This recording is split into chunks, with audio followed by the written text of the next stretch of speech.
Rabbi Wilds, before I tell you today's topic, I have a question for you. Go for it. Do Jews celebrate Valentine's Day?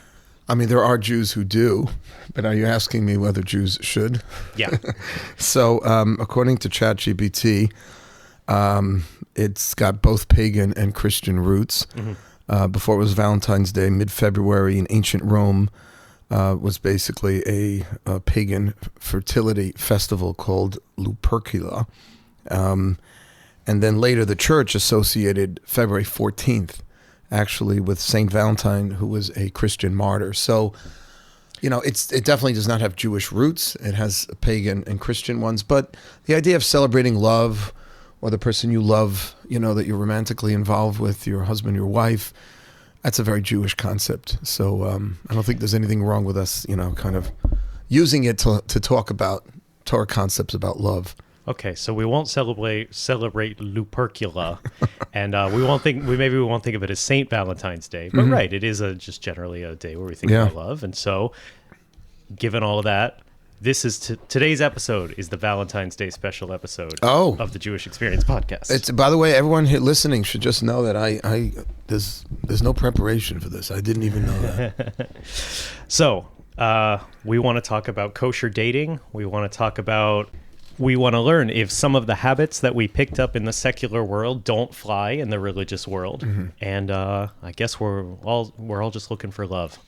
So, so let's say you're at a Jewish function or something. Maybe you're like up in Vermont or whatever with your Jewish group, and you meet someone that you're interested in. Maybe you talk a little bit. Maybe you haven't even talked yet.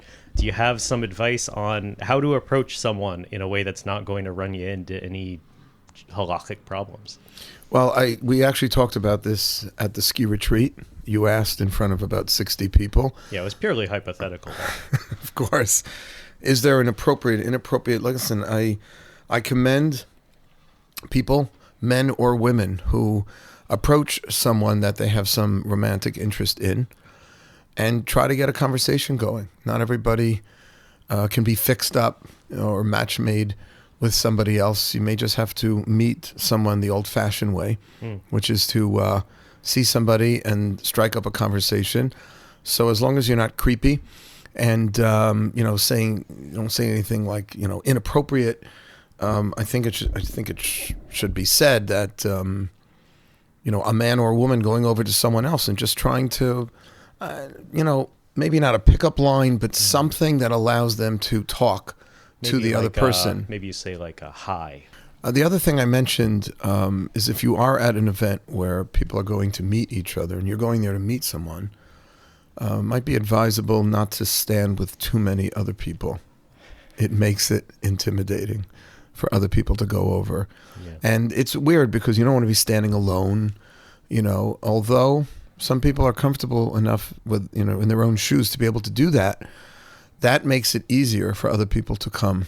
And I don't want to say pick them up, but approach them in conversation. Right. There's safety in numbers, but there's also protection from maybe some good opportunities in your life. Yeah, I've seen that. I've been around MG social events we're going on our 400th couple soon.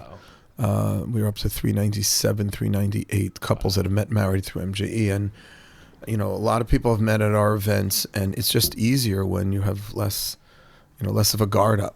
Wow. Okay. And so if you're getting along with someone, should you just come right out and invite them to sit in a hotel lobby with you? Yes, it has to go to a hotel lobby. What is the deal with the hotel lobby? Either that or an airport. Why? I don't know how these places became popular in the Orthodox community. Probably because you're looking for a nice environment that's not alone. Mm-hmm. Because Jewish tradition essentially forbids a man and a woman not married to each other to be in an enclosed area. So you want there to be other people around. Right. On the other hand, you want it to be nice and have some kind of privacy within the public domain. Right. So I guess airports and hotel lobbies became very popular. Well, the airport's good because the other person doesn't have weapons. That was good. I don't think you have to go through customs. Oh, really? Okay. Yeah. But what's outside customs? It's just baggage claim, But watching planes take off, that could inspire a lot of deep conversation. Maybe our relationship could take off and There you go. ascend to Right. 20,000 feet. Right. Okay. Hotel lobbies. Okay, but you could also like go for coffee, right? Yeah. Starbucks, get a cup of coffee. I think the most important thing on a first date is to enjoy yourself and not to put too much pressure for everything to have to be too perfect. Aliza Ben Shalom, she's a big matchmaker. She likes to say, date until you hate. But at least the first date, I don't think the bar should be so high for a second date. I don't think you have to be blown away. I wouldn't say that, as long as I don't have a criminal record, I'll go out again. But I think you have to give a little leeway to lots of people that are a little shy or that may not want to reveal their true colors on date one. Yeah. I think I shared on the retreat that I had one of my rabbis when I was single fix me up with a girl, with a young woman, but he stipulated he wouldn't fix me up with her unless I agreed to go out with her at least twice. And I was like, go out with her twice? I haven't even gotten with her once. Why do I have to agree? He said, Mark, she's lovely, she's special, but you're not going to see it on date one. And I would argue that it may take a bunch of dates to see it. And we are impatient, but we can't have our emotions running as quickly as everything else in the world of technology. And I think we need to acknowledge that. It takes a little time and focus. Yeah. Right. If you already know that you're going to go out a second time, then it takes the pressure off you to be like so interesting and funny. And then maybe you're more yourself. You're more yourself. But you're probably more interesting and funny as a result. Yeah, that's why I always love retreats and things like that, because you also give each other more opportunities to see or to reveal yourself as you are. Because, if you go on a date, I'm seeing the way you are at night, sitting across from me in this nice kosher restaurant, which is great. But it's not the same as a whole weekend where I see him on the ski slope, see him around the campfire singing a song, see him here, see him there. It's a more of a real presentation of who you are. Right. We live in New York City and everyone's so busy. And I think a lot of the time it's like, all right, I have 1 hour to go sit at Starbucks with you. And you're like, oh man, we only have 10 minutes left. I better be really interesting and funny in 10 minutes. But at the retreat, like you're there. You're there. You're going to be there. And that's kind of life.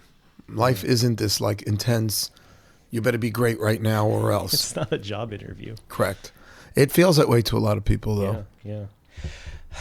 And you mentioned like on the first date, like you shouldn't rule out a second date just because it wasn't like amazing. And like, maybe you should consider if you can talk to someone and you can be around someone, that might be enough of a reason to consider a second date. Yeah.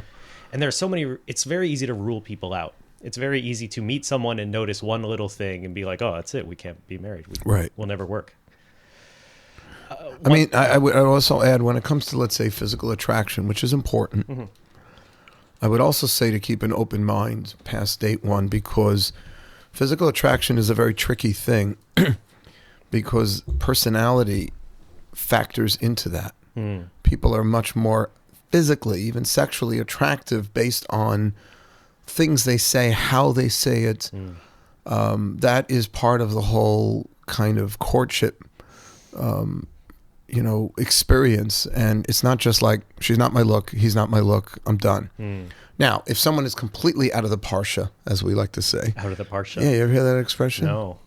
Like, you mean they get water for your camels? No, that's a different parsha. Okay. Out of the parsha is like, it's just like, I'm no matter how great this person's personality is, I'll never be able to become physically attracted to them. Just, you might have such an individual, and then, okay, I guess that's where date one would end. Well, you might be tempted to say, oh, I'm not really physically attracted to this person, but I shouldn't be shallow.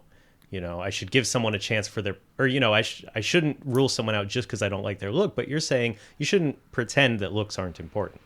Don't pretend looks aren't important, but also try to understand that looks are a little more complicated than you think. Okay. And that just because at first blush you're not like so attracted, if there's some level of attraction, then I think you go out further to see if it could build and develop. Right, because you just see someone and maybe you're not in love with their look, but then you start interacting with them, maybe you bring out a different side of them, you realize that there's really something there. Yeah, and it's not just the depth, it's also goes towards the actual superficial physical attraction. The connecting that we do through our personalities and through just the general banter back and forth, that also is part of the whole physical attraction thing. It's not just what they look like on a picture. Great.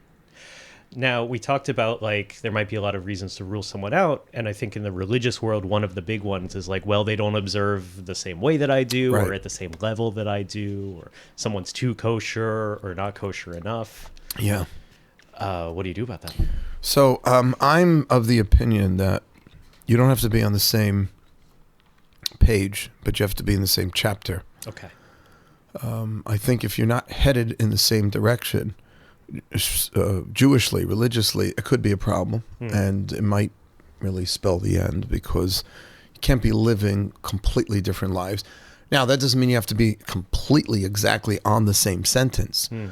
If your goal is to grow, and if you're dating a growth-oriented person, then that could be very, very helpful, even if they're not at the same religious level as you. Now, it depends on the people, it depends on the dynamic, and it depends how much of a gap there is between one person's observance and another. Right. Well, so like I'm on this path and I'm learning to do things the observant way. And like, over really just in the last few months, I'm really like getting to be living on an orthodox level of observance. And so it would be ironic for me to look at someone and say, oh, you don't live an observant orthodox life. I could never be with you, Like I just learned to tovel my dishes a few weeks ago.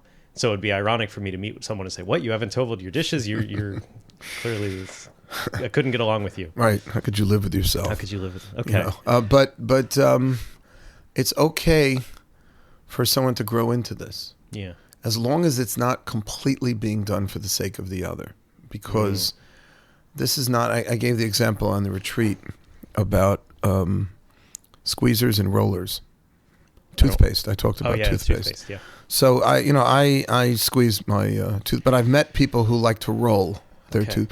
So I think squeezers and rollers can get together and they could be happily married, have a beautiful family, even though one person likes to squeeze the toothpaste out and the other one likes to roll it.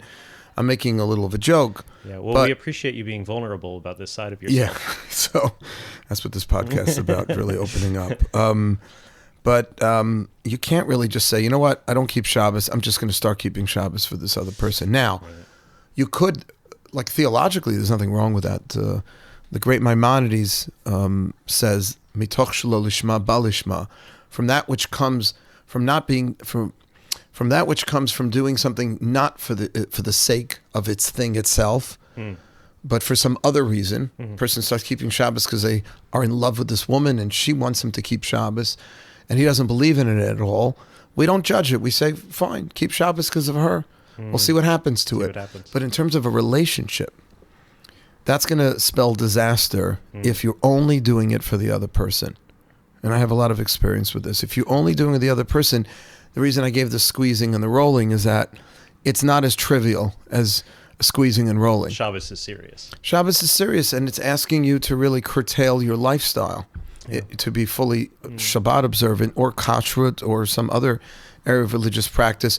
If there's a little of a gap and you're doing a little for the other person, great, but you need to find your own path for yourself. And you can't allow the other person to become your rabbi, if you will. That happens a lot, by the way. Right. Well, like MJE, for example, it shows people how beautiful Shabbat can be if you really commit to observing it. But people don't observe Shabbat because of MJE. They observe it because they experienced how beautiful it is. And maybe in a relationship, it's like someone can show you how beautiful life can be when you're observant, and then you develop your own passion for it. You have to develop your own passion, because there are going to be those moments where you're feeling you're just doing it for the other, and it's going to come out in a fight, and you're going to be resentful that this other person bamboozled you or somehow convinced you into doing more or less. Yeah. And you're going to hold them responsible for holding you back. Whether holding you back means I could have been more religious, but I settled for you, or I could have been out at a big party instead of in shul on Friday night. Yeah. But again, as long as you find your own spiritual path in it, even if it started with someone else. That's fine. Yeah. People come on Shabbat to MGE. We don't ask them, hey, what are you doing here? Did you really come to pray? Yeah. Or did you come to meet that cute girl in the corner or have some cholent at the Kiddush? Yeah. If people come for the cholent of the Kiddush, and we would be very naive to say that every Orthodox Jew out there, every Torah-observant Jew, is only coming because of the pure sake, the pure value, Torah value. Right. There's a lot of things that bring us in. No, I realized I jumped in a little bit because I was asking if like it's important to be with someone who's the same level of observance. But let's do a quick installment of is it forbidden? If you're Jewish, dating or marrying someone who's not Jewish, is it forbidden? That's the problem. Yeah. The Torah prohibits Jewish person to be, and it's honestly, it prohibits. It's not considered a marriage. The Torah doesn't recognize it as a marriage. If it's not a Jewish religious marriage, then if it's not a marriage between a Jewish man and a Jewish woman, it's not recognized as a marriage according to halakha, according to Jewish tradition. I'm not saying the state of New York won't recognize it. Of course it will. Of course.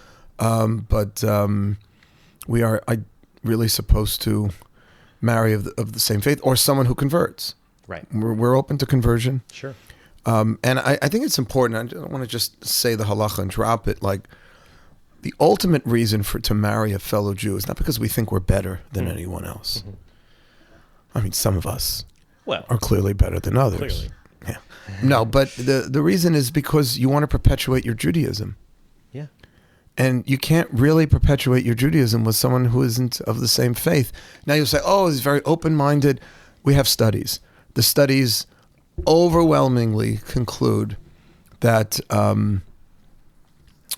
interfaith relationships are unsuccessful in transmitting Judaism to the next generation. Right. Mother and father need to be in this, and they need to be communicating that. And that's really why we don't, that's why telling a kid, and I'll tell you a story. Yeah.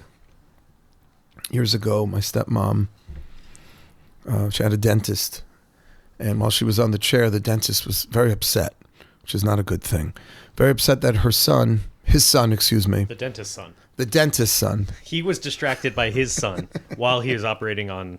Well, not operating, just, doing a cleaning, whatever it is. Right. He says, my son is going with this girl, and she's not Jewish, and I'm so upset, and, and so my stepmother, oh, you should talk to my stepson. He's a rabbi. He deals with this all the time. So he calls me up. He says, Rabbi, my son is rebelling.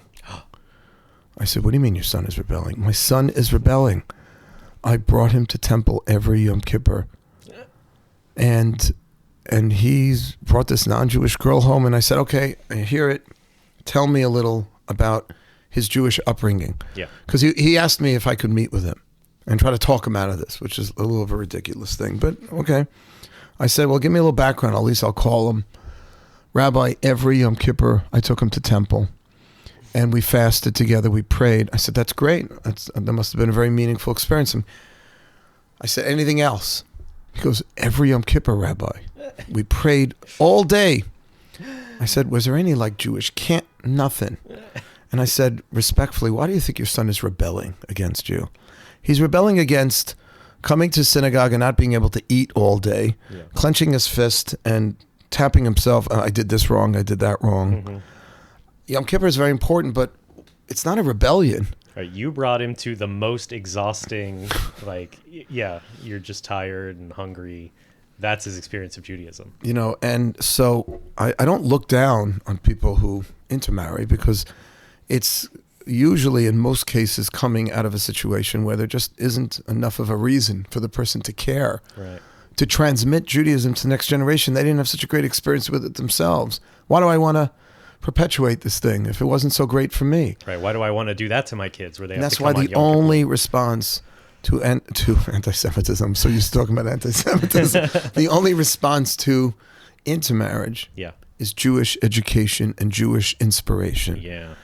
Because if you're inspired and you're educated, you'll feel proud and you're going to want to give over something you're proud of. Yeah. If you're not proud of it, who cares if the next generation has it or not? Yeah.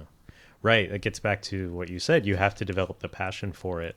If you develop the passion for living a Jewish life, then you'll want someone to share that with you and to help you live a good Jewish life and then raise your children that way. And by the way, that's the fun. That's where all the fun comes in. Yeah. The fun about living a Jewish life is being able to share it with another person and then raising a family with it. Yeah.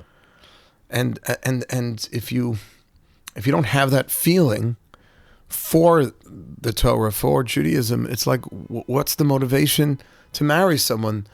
Just because I'm okay, maybe culturally, sociologically, there's a better chance the marriage will last if you're from a similar kind of background. Yeah. We're both from Long Island. We both are Jewish.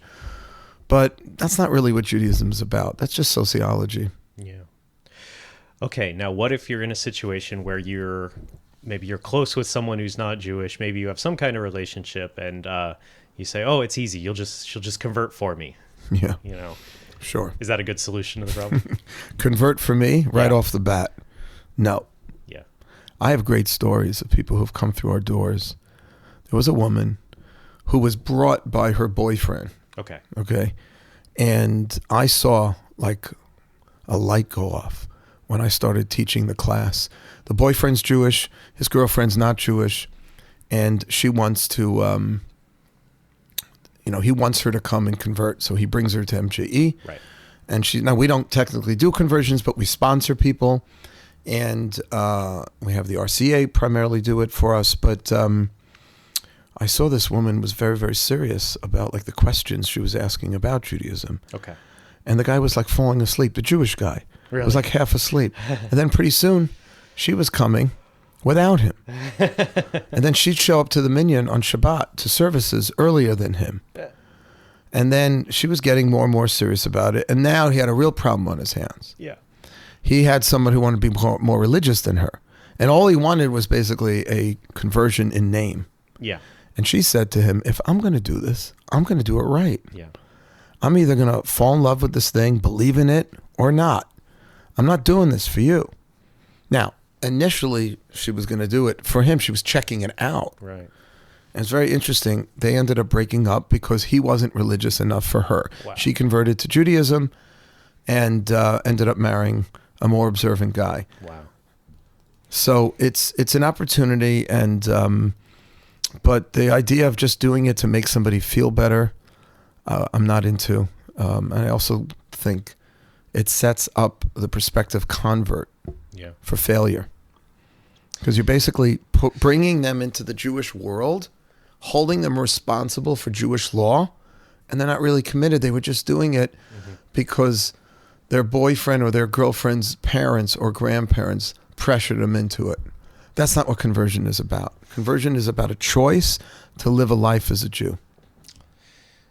Do you think people become Jewish, or you think they're born with a Jewish soul and then they just like start living in accordance with what their soul always wanted? Well, it's not a Valentine's Day question, but we'll do an episode about conversion. I could almost say both. And I'll tell you why both could be true.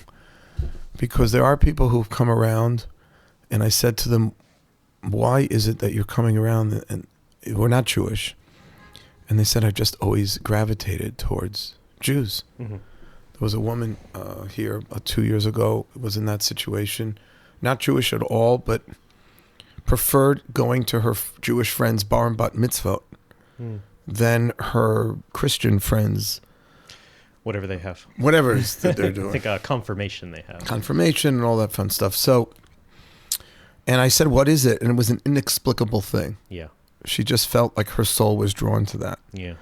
Now, it does say in the writings of the sages that all Jews who would ever live stood at Sinai, not just the Jews that physically were alive when the Torah was given. Right. But any Jew that would eventually live, their souls were there. And anyone who would eventually convert to Judaism, their souls were there too. Right. And I see that. Yeah. Meaning when I say I see it, I mean it resonates with me when they're converting. Like, even though ostensibly they're converting because they were convinced that, let's say, Judaism has more authenticity or more validity than, let's say, Christianity, in which they were raised. Right. It answers some philosophical problems. They love the way Shabbos feels. But when you peel back the onion, it just seems something magical and metaphysical is going on, something truly spiritual. Right. This person is basically becoming who they were meant to be. Right. Like maybe God said, look, I'm going to have my Jews and they're going to be a community together, but I need a few special agents scattered around the world. So I'm going to plant a few souls in Africa and a few souls in Asia and a few souls in Montana. It's a very cute way of saying it. Also, I think it's true because what converts bring into our community is a sense of chosen. We talk about ourselves. We are the chosen people. Converts are choosing to come in. Yeah. And when you meet someone who's choosing to come in, this is one of the reasons why I think I was very blessed with our children, that they became, all of them in their own unique ways, committed to Jewish tradition. A lot of people ask me, what's the secret sauce? Shabbos guests of individuals who were not raised with Shabbat or non-Jews who are exploring Judaism, exploring a conversion. My kids, when they were too cool for school, got to meet people that were cooler than them, choosing to observe Shabbat, choosing to enter the Jewish community. And that's why I was just on Rabbi David Bashevskin's podcast, 1840. It was a good episode. People should listen to it. Oh, good plug. Thank you. And I said that the greatest thing that any Orthodox parent could give their kids, especially when they're in high school, is to expose them to individuals that were not raised in Torah observance, but are exploring it. Yeah. And if they want to find people like that, they should get in touch because I think we have people like that who'd love a meal. We're brimming. Yeah. We're brimming with them. Yeah.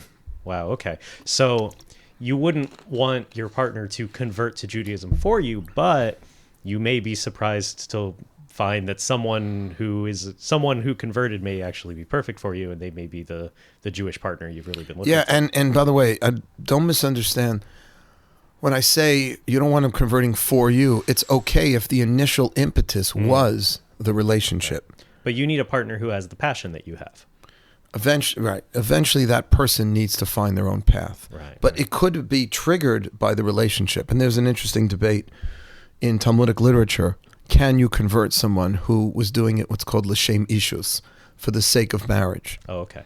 And there's a debate, and different people, some rabbis say no, some say yes. The RCA with whom I work closely, Rabbinical Council of America, they permit conversions that were triggered initially by a relationship. As long as when it's time for the person to actually convert, the three-paneled Beit Din, Jewish court, are convinced that the prospective convert is serious. Right. He or she is knowledgeable and committed to Jewish tradition, even though what brought them in initially was a relationship. Right. Well, in the same way that maybe what brought you in is the cholent, but as long as you're in. Exactly. I mean, why do shuls serve so much food? Yeah. Okay, so we got some good advice about dating, but it still sounds really hard. Can I just pay someone to pick someone for me to marry? Hire a matchmaker. Okay. They're expensive, but it could be worth it.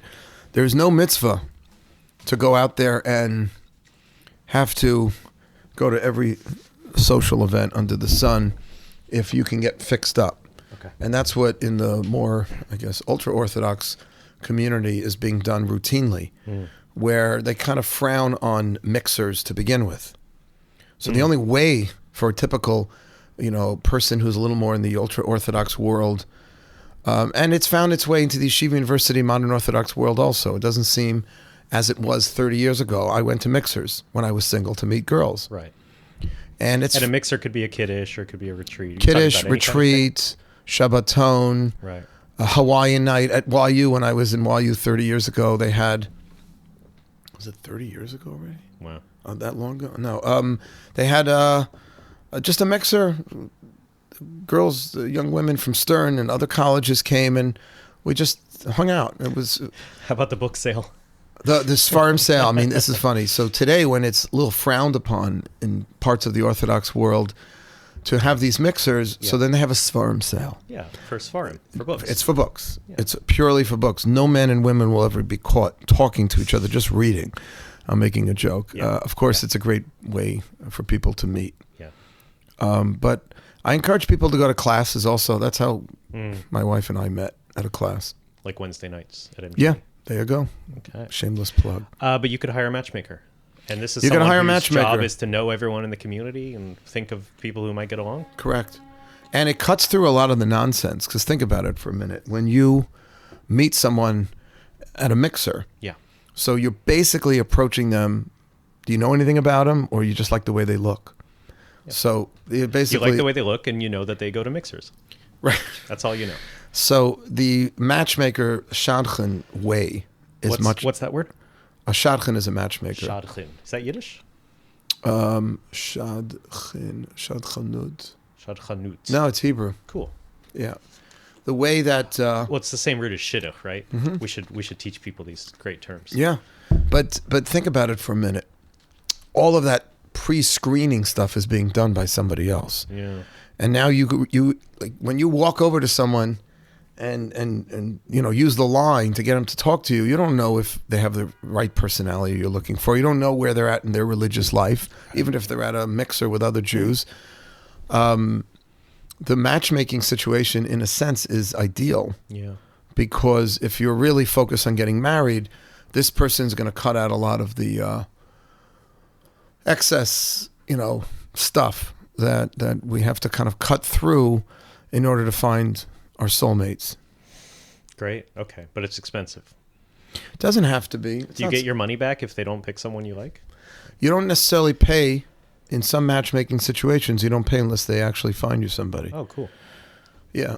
They work on contingency. Some of them, everyone's different, I think. You have to just talk to them. But I encourage people to use matchmakers all the time. Right. And I guess something else that we forgot to make explicit that we've kind of been assuming, but like in the religious world, like you should really be dating for marriage. You're not just dating because it's fun, if it's even fun. Yes. Yeah. We try to... I'm not saying it's forbidden for a man and a woman to be friends, even if there's nothing, but generally speaking, complicates things. Yeah. And it, let's just leave it at that. Yeah. It complicates things. Yeah. And there's a lot of confusion and complication in dating. You want to simplify things as much as possible. Yeah. My mother, blessed memory, also was of the opinion that there's no such thing as a platonic relationship. Between men and women. She thought every time I was friends with a girl and I would say, Mom, and she would say, why don't you go out? She's so lovely. No, we're just friends. And that, the Upper West Side where we are filming from here is plagued with that phenomenon. Oh yeah, we're friends. Yeah. Oh, a lot of friends. I mean, my wife and I were friends first before we started to date. And a lot of people listening, anyone listening to this should think about who your friends are, if you have friends of the opposite sex, and ask yourself, could they be converted, so to speak? Or can you together convert the relationship from platonic to romantic? Because, think about it, you're hanging out with them because presumably you like being with them. Being around each other. Now, whether you're attracted to them, you're not attracted, or some other factors, maybe they have a different vision for their life than you. Yeah. So it may not always work, but I would start with a friend. I have a lot of friends who are married. Yeah. To their former friends. Yeah. Okay, so this leads us into two interesting terms that I hope you can teach us about: shomer yichud and shomer negia. Okay. What are these two things, and how do they factor into dating? Well, they're both very involved with dating. Shomer yichud, the word yichud means together, to be one. Okay. But it refers to being alone in a locked room with someone of the opposite gender, and that is something that the Torah forbids before marriage. We're talking about a Torah level prohibition here. For yichud, yes. Wow. And that is the first thing that the couple, when they get married under the chuppah, they get danced off into the yichud room. We lock them in a room, different opinions how long. I use 8 minutes. Lock them in a room for 8 minutes. And it has to be witnessed, meaning the witnesses are on the outside of the room and they're making sure they're seeing that nobody's going in. That's an indication that the couple is married. Yeah. Because now they can be together. Previously they weren't able to be. Being shomer negia is more about physical contact. Okay. That we're supposed to try to the best of our ability and these are very difficult areas of halacha that you're asking me on because, they seem to smack up against our societal norms. Yeah. And a lot of people, even within the religious world, struggle with these areas of halacha, but they're very important. But really, shomer negia is just basically the men and women are not supposed to touch each other. They're not supposed to have any kind of physical contact, correct? And you said any kind. So men and women shouldn't be hugging each other in the religious world. Correct. And even if you're like in a relationship together, if you're not married, you shouldn't be holding hands. That's the halacha? That's technically the halacha. That's going to be tough for people. It's very difficult, especially because people are getting married later and later. Yeah. Which is one of the reasons, it's no surprise, that religious couples tend to get married much younger. Mm-hmm. It's not just, they don't want to dilly-dally and they want to get started with their life and have as many kids as possible, so you want to start at a young age. It's also because they're trying to follow these halachot. Right. And I will tell you, it helps maintain clarity. Because, again, there's so much confusion and so much complications. There's a lot of fog and haziness when it comes to relationship building in general. What am I feeling? How am I feeling? When you can isolate the variable because you've put other things out. And one of the things that creates a lot of confusion and haziness is physical contact. Now, I know some people listening to this might just say just the opposite. What do you mean? That's the way I'm going to know if I really feel something for another person. Yeah. But that can be very, very confusing and misleading because there are all sorts of relationships that have false feelings of love because sexually it's wonderful and physically it feels great. It must be from a higher place. We must be in love. And those two things don't go hand in hand. Okay. I want to say one other thing about this. This is very, very important. Sexuality and physicality have a very important place in Jewish tradition. Yeah. Nobody should take away from these halachot, yichud, negia, that we somehow frown on physical contact between men and women. We don't. Right. It's a mitzvah to procreate, have children, and even in those moments when a man and a woman cannot have children. Let's say a woman has reached menopause. Yeah. Or a woman is, she's not in time of her month where she can procreate, or it's still considered a mitzvah for husband and wife to be intimate. Yeah, yeah. But the difference is we use physical intimacy to express love, not to create it. Okay. Don't try to do it backwards. And what in our society is happening, which I think is the cause of some of the problems, not all, we have a lot of problems in our society when it comes to love and relationship building, is that we have a false sense of connection through the physical. Yeah. The idea is to first determine, is this a person I really want to be with? Is this a person I respect? Is this a person I can build a family with? Then we marry that person and we engage in intimacy with that individual to strengthen and to build and to develop the relationship in a way that only physical intimacy can. But it's not the gauge to determine, should I go for this person? Right. It's what we use after we've made that determination to build the relationship. And that's it's a fundamentally different attitude to sex. Right. Is it a prerequisite or is it something I can use to strengthen? And Judaism teaches the latter. Yeah. Wow. So those rules really go into why you should be in a public place when you go on dates with someone. Going for dinner to a kosher restaurant is great. Having someone over to your house for dinner, it's just the two of you, would really not be allowed under these rules. Technically. I mean, you could leave the door open, ajar, yeah, or open up the shade if there's somebody from an adjacent apartment that could look in, or if somebody could come in at any moment. If you have a roommate and they have a key, technically you could probably still be shomer yichud if someone could walk in at any moment, or the door is open somewhat. Then you could do dinner together with each other, but it's generally reserved for the marriage. And I always like to tell people, don't get married before you're married. What's special about being married is having that alone time with each other. That intimacy and creating that kind of home. And a lot of people get nervous. I remember before I got married, a lot of my wife's girlfriends were very concerned that she was going to marry a guy without sort of testing it out first, which is what a lot of people like to do by moving in before. Yeah. And first of all, there's no such thing. It's a complete fantasy or illusion. You're testing it out. The incidence of divorce is actually higher amongst couples that have lived with each other before marriage. I've heard that. Yeah. That's interesting. Because at the end of the day, we believe in working on the marriage. Okay. And what you're doing is you're trying to find the right person that you could be compatible with, that you have similar values with, and then you get to work. So many people think all the work is done before the marriage, and then I met the right person, now I can just glide. No, the work starts at the marriage.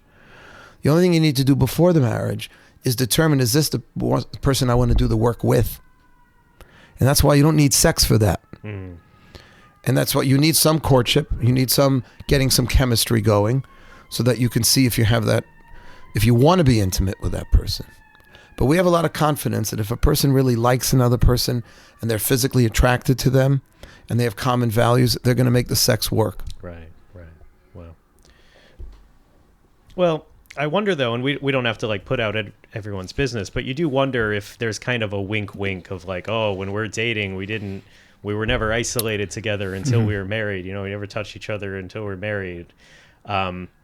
And you just wonder if that's actually how people practice in the religious world. And then you wonder, well, if something does happen where like we had the door open when we were together, but then we decided to close the door, you know, right. Are you ruining your marriage before it starts? No, I don't think you're ruining your marriage. And I'm not trying to make anyone feel guilty. And people are people. And this is really difficult. Yeah. But the Torah wants to set up the ideal situation for marriage. Yeah. And the ideal situation is to reserve that kind of intimacy post the marriage. It just works better for everybody. It's just less comfortable because as we stay single longer, who the heck wants to refrain from being physical for that long? It feels unnatural. It feels just, it's not healthy. Yeah. And I will admit it's not so healthy. But you have to consider the alternative. Mm-hmm. What's worse? And I think that it's not a coincidence that couples who observe these laws before marriage and after marriage, when I say that, you know what laws I'm referring to when I talk about after marriage. Right, but the folks at home might want to learn about that. It's called Taharat HaMishpacha, the laws of family purity, that basically restrict sexual activity between husband and wife to a certain period of the month after the woman's menstrual cycle has been completed and a 7-day period of counting afterwards. And then they get together after the mikvah and they're able to be intimate then. And it's sort of like a monthly honeymoon. They reunite every month. It's a very, very beautiful thing. It is, but of course you can understand why someone who's learning about Jewish law would say, you mean not only can we not touch each other before we're married, but then half of the time when we are married? Yeah, to someone who's just hearing about it, it sounds a lot worse than it is. Okay. To someone who's been married and follows these things, they would never go back on it. It's the smartest thing in the world. Really? Number one cause for divorce in America is money. So there's nothing to do with our conversation. Number two cause for divorce in America, sex. Really? Guess what the number one sexual problem is? Boredom. Oh. I'm not saying following the laws of Taharat HaMishpacha completely solves it, but restricting the couple every month and creating a little healthy sexual tension because they can't be with each other during a certain period of time until the woman goes to the mikvah and the husband and wife can be back together. That's been a godsend for so many marriages. And again, it is not coincidental that those marriages do better. And the rates of divorce among such couples that follow all these laws and rules are much less. Now, you'll say, oh, that's because there's more of a stigma. There's not such a stigma anymore in the Orthodox community. Not even in the ultra-Orthodox community. Plenty of people getting divorced. Plenty of people get divorced. Oh, the stigma about getting divorced. Yeah, that's like what people I mean. feel ashamed to get divorced, so they just stay together, even though. Yeah, and I'm sure that still exists, and it's probably higher in the Orthodox community than elsewhere, but it's not a major factor anymore. It was maybe when I grew up. Right. I didn't know very many divorced people in our community. I grew up in the modern Orthodox community, but today it's very, very commonplace, but so much less than if you can have sex whenever you want with whomever you want. That is a recipe for disaster. Yeah. And it is one of the reasons why so many of our relationships are falling apart today. We need boundaries. Yeah. Now, there are stereotypes about Orthodox couples that we don't have to repeat, but that like when they do have sex, they have to like do it in a way that's completely unfun. Or That's ridiculous. Have you heard about this thing? Yeah, they're bubba mices. You know what a bubba mice is? No, what? A bubba misa is something which is just a made-up wives' tale. Okay. It's not true at all. Yeah. There should be foreplay between a husband and wife. There should be excitement and... I think what you're saying is there's a lot of limits to the time, but when it's time, it's time. And when it's on, it's on. Correct. Yeah. Correct. And it should be passionate and exciting, and that's what the Torah wants there to be, that kind of level of excitement between husbands and wives. Mm-hmm. It's not supposed to be just do the dirty deed and move on so we can have children. Yeah. By the way, we know that's not the case because there are all these halachot of traditions of a husband and wife being together, as I mentioned earlier, even when they can't have children. Yeah. So if it was just about procreation, and in fact, one of the three things that a man is supposed to do for his wife is supposed to support her, clothe her, feed her, and satisfy her. Satisfy does not mean financially. Yeah. As I mentioned, clothe, feed, and all that. It means in the sexual arena. Yeah. Are you required to try to have children when you're married? There is such a mitzvah, yes. Yeah. It's a mitzvah to try to have a boy and a girl. Obviously, you can't control that. So you're supposed to keep trying until you get one of each at least? I have a close friend, I won't mention his name. He had 5 boys. Wow. He called his rabbi and said, listen, we're really trying to fulfill the mitzvah of having a boy and a girl. But I'm like, we're getting tired here. Yeah. And the rabbi's like, I'm not answering that question. But you're supposed to try. If you have 5 boys, maybe you're off the hook for the one of each. Greatest blessing in the world, children. Oh. But it's so much work and it's expensive. It's so... Who everything. Really wants that? Everybody okay. should want it. Yeah, I do too. And the people who don't, it's unfortunate. Yeah. It's because they never experienced it. Yeah. If they experienced it, you served in the army. Mm-hmm. Greatest job. What is it? What's the expression? World's oldest profession? No. Stop that. No, not that. What's the toughest job you'll ever love? Yeah. The Marines? Isn't that the Marines? I just think it's... Yeah, probably. Yeah, but it's us too. The toughest job you'll ever love is having children. Yeah. And I feel bad for individuals that are not blessed with children or who somehow have been convinced that they're not worth the time, energy, and money. Yeah. Because people want to have a career and make lots of money. And you can have time for children.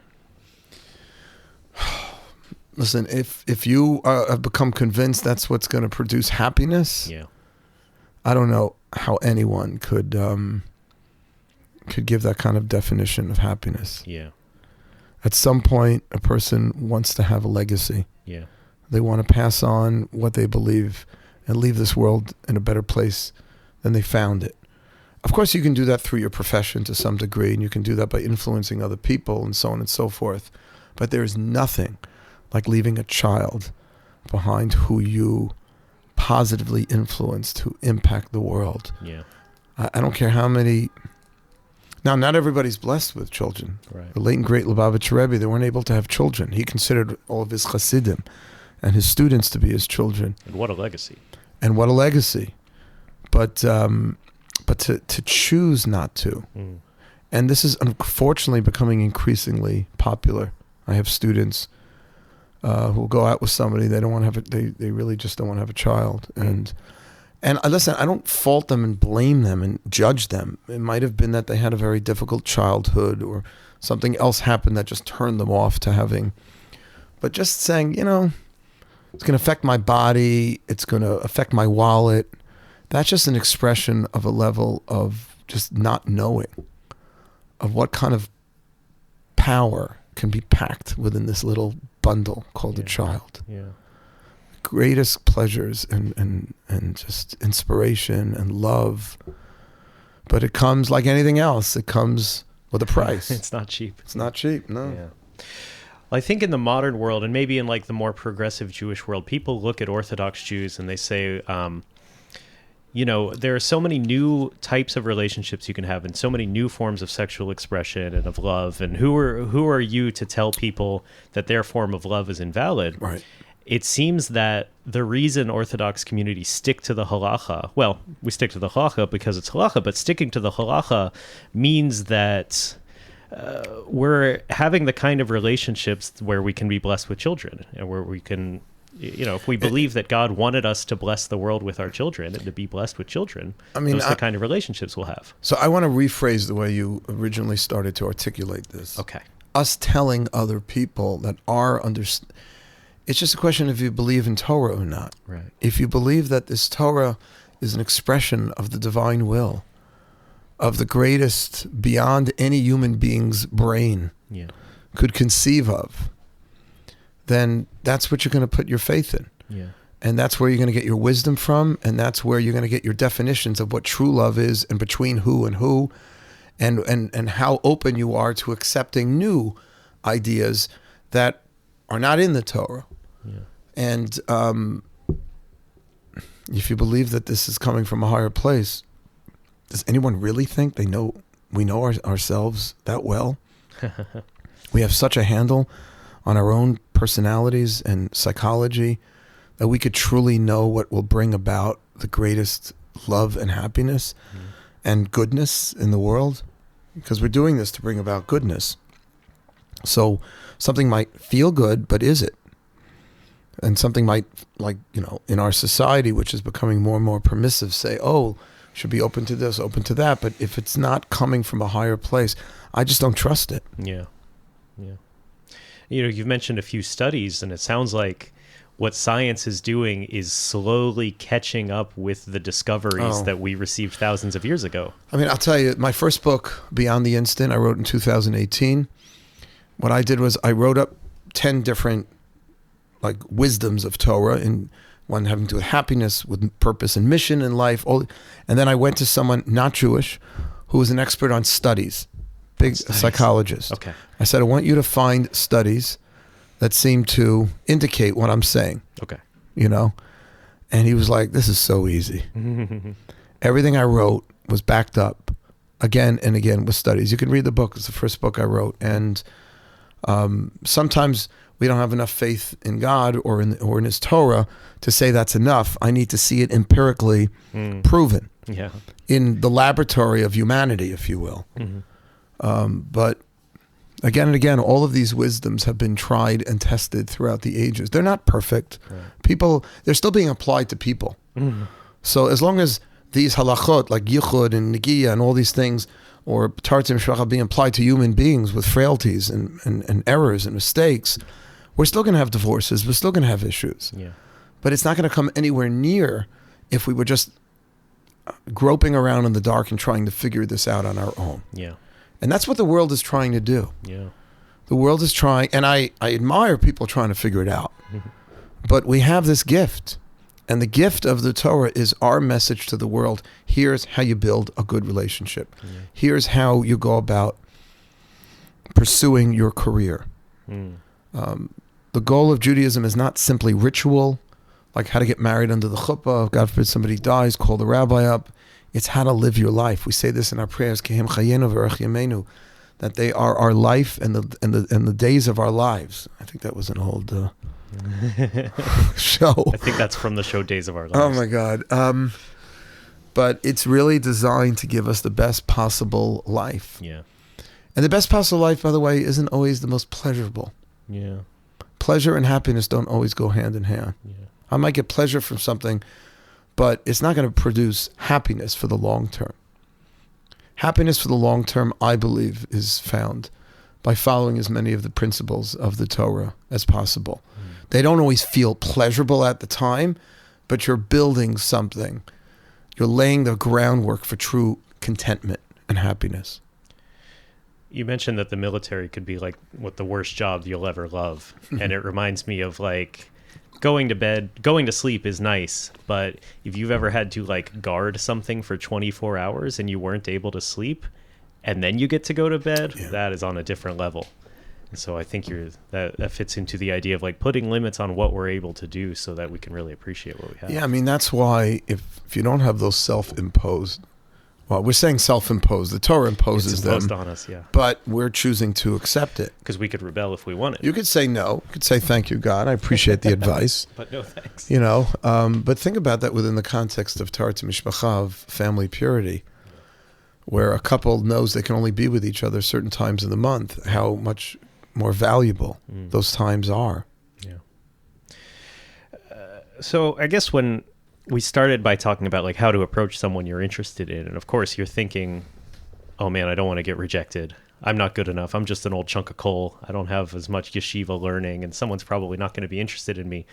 But then Daniel, what's going on over there? I'm very hard on myself. But when you put it in terms of like, look at what you stand to gain, look at what you stand to create. Like you could create a Jewish home, and you could create a family, and like you could have this kind of fulfillment. It's like being afraid of rejection. The risk seems pretty small by comparison.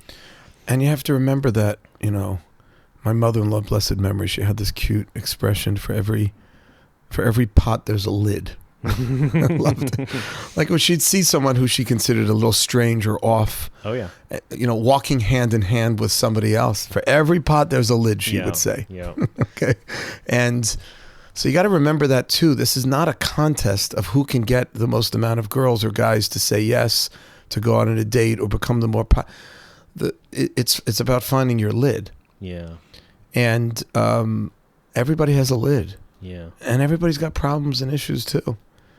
None of us is perfect, and that's why some of these social environments can be tough on our ego. That we may walk out not feeling very good about ourselves after we go to an event because we didn't get hit on, or nobody came over to me, or especially events when there's too many people. Yeah. Because then you can't really talk to anyone. It's hard. But you feel like, oh man, there were so many people there. I didn't have a good connection with anyone. Yeah. But maybe you're set up for failure. You have to find that balance. Yeah. You have to find that balance. But I'll tell you one thing also, and I'll use this podcast as a podium. Yeah. Help your friend. You go out with someone that doesn't work out. Who would be good for that girl? Yeah. Who would be good for that guy? Yeah. Because if everyone could do that more, we'd be helping each out a lot more. And especially young couples too, who have found their soulmates. What an opportunity that they have to help other people. I would love to devise some sort of rule, using my great rabbinic authority, to require all young married couples, once a month, they have to fix up somebody else. Oh, wow. For the first 24 months of their marriage, first 2 years. That's a great idea. Because they're in the age range where people know each other in those, and it doesn't only have to be if you're married. I have friends and students who are single, who are always trying to fix other people up. And it's just a very kind and thoughtful thing to do. Yeah. And if more of us could do it, I think more of us would meet our soulmates. Wow. So if you're a pot, take a chance. Try to find your lid. You don't want your cholent to get dried out. I love the way you brought the cholent back into this. Very good. All right. Well, that's about an hour. I hope that this has addressed everyone's dating concerns and that things are a lot clearer now. It's still tough. No one said it was easy. No. I don't think we said it was easy. Well, one last thing. Let me end with this then. And you'll end, but don't give up. Yeah. I've got 27 years of MGE experiences of people who are happily married with beautiful families, and they went many years without not being able to find the right person, very frustrated. Don't give up. Your person is out there, and you just keep the faith. And I really do believe this. Try to bring in as much Torah as possible into your dating life and into your life in general, because that will help not only make you more interesting, but it will help guide you on the best way to date. And when you're questioning, is this, because we're doing all these questions within our own minds. Is this the right way? Is that the right way? Have a little faith in the Torah, Go to your rabbi or someone who's a spiritual mentor that can help translate the Torah's principles into practical advice for your dating life that will only increase the likelihood of finding the person, if you will. And never give up. And if you're listening to this and you're divorced, also, right? Judaism allows for divorce, and it's a part of life. And people get second and even third chances all the time. Don't give up. Thanks for listening. Thank you, Rabbi Welts. Pleasure.